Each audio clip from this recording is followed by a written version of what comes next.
বিকেলে শুরু হচ্ছে চট্টগ্রামের ঐতিহ্যবাহী জব্বারের বলি খেলার ১১৬তম আসর। এই মুহূর্তে নগরের লাল দিঘির মাঠে আছেন সহকর্মী শফিকুল আলম। প্রস্তুতির সবশেষ খবর জানাতে যাচ্ছি তার কাছে। ঐতিহাসিক আব্দুল জব্বারের বলি খেলা এবারে বসছে ১১৬তম আসর। সেই আসরে ইতিমধ্যে বলি খেলা কিছুটা শুরু হয়ে গেছে। আমরা মঞ্চে দুইজন বলিকে আমরা দেখতে পাচ্ছি, তারা প্রস্তুতি নিচ্ছেন।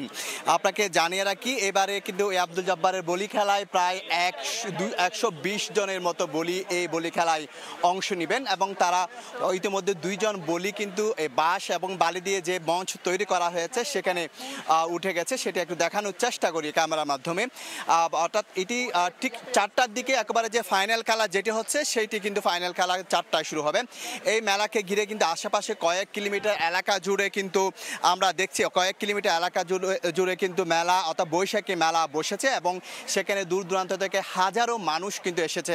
প্রতি বছর বলা হয়ে থাকে এই মেলায় প্রায় লাখো মানুষের অংশগ্রহণ থাকে। আপনাকে জানিয়ে রাখি ১৯০৯ সালে অর্থাৎ এই যে চট্টগ্রাম বক্সিরহাটের যে সওদাগর অর্থাৎ ব্যবসায়ী আব্দুল জব্বার শুধু আমরা দেখতে পাচ্ছি আবারও কিন্তু তারা কিন্তু সে কুস্তিগিরি অর্থাৎ দুইজন বলি যে তাদের বলি খেলা আমরা দেখতে পাচ্ছি যে মঞ্চে সেখানে দুইজন কিন্তু তাদের কৌশল দিয়ে তাদের সে বলি খেলা ইতিমধ্যে শুরু হয়ে গেছে। অর্থাৎ এই যে বলি খেলার আমেজ ইতিমধ্যে শুরু হয়ে গেছে। এটি ৫টা পর্যন্ত থাকবে।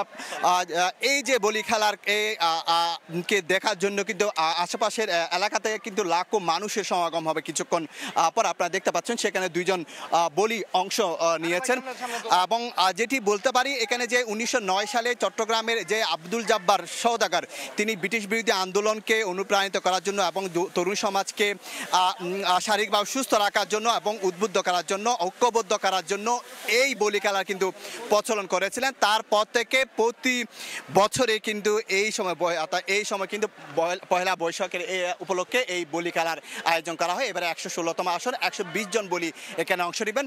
আমরা ঠিক ৪টার দিকে সারা দেশের মানুষকে দেখাতে পারবো যে ফাইনাল খেলা হবে সেটি ঠিক ৪টার দিকে শুরু হবে। তো এই ছিল আমার কাছে সর্বশেষ তথ্য। চট্টগ্রাম নগরীর লাল দিঘির মাঠ থেকে জব্বারের বলি খেলার সবশেষ তথ্য জানাচ্ছিলেন সহকর্মী শফিকুল আলম।